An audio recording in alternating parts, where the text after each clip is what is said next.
The previous eruptions 250 million years ago penetrated the entire plate, solidifying it with Siberian traps. As a result, the structure of the East Siberian craton became monolithic and robust due to the hardened magma. Thus, there are now two possible scenarios. In addition to the gradual eruption and slow destruction of the region, there is a second, far more dangerous scenario: a massive explosion. The probability that the plate will reach its stress limit and explode instantaneously stands at 55%.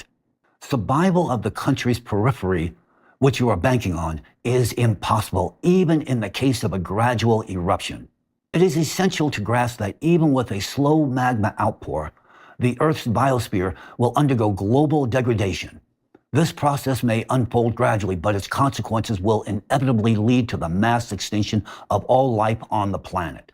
The most likely scenario is a sudden breakthrough of the magma plume through the Earth's crust, triggering an immediate and catastrophic eruption.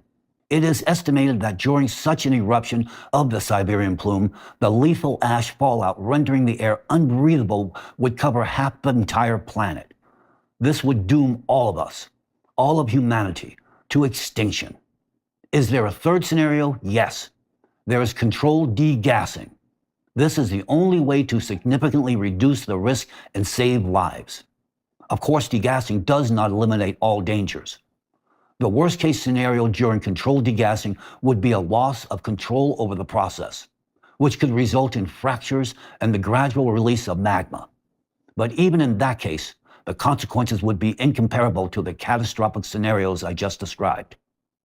From the very first stages of degassing, the pressure within the magma plume would begin to decrease, eliminating the possibility of an explosive eruption.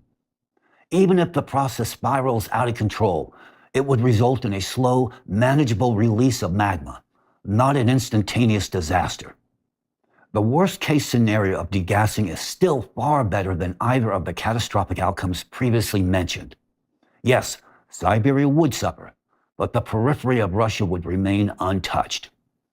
Even in the most unfavorable situation, only 30% of the country would be affected. If the process goes smoothly, the affected area would shrink to just about 5 to 7%, or at most 10%. Controlled degassing minimizes damage to humanity and offers a real chance to preserve life on Earth.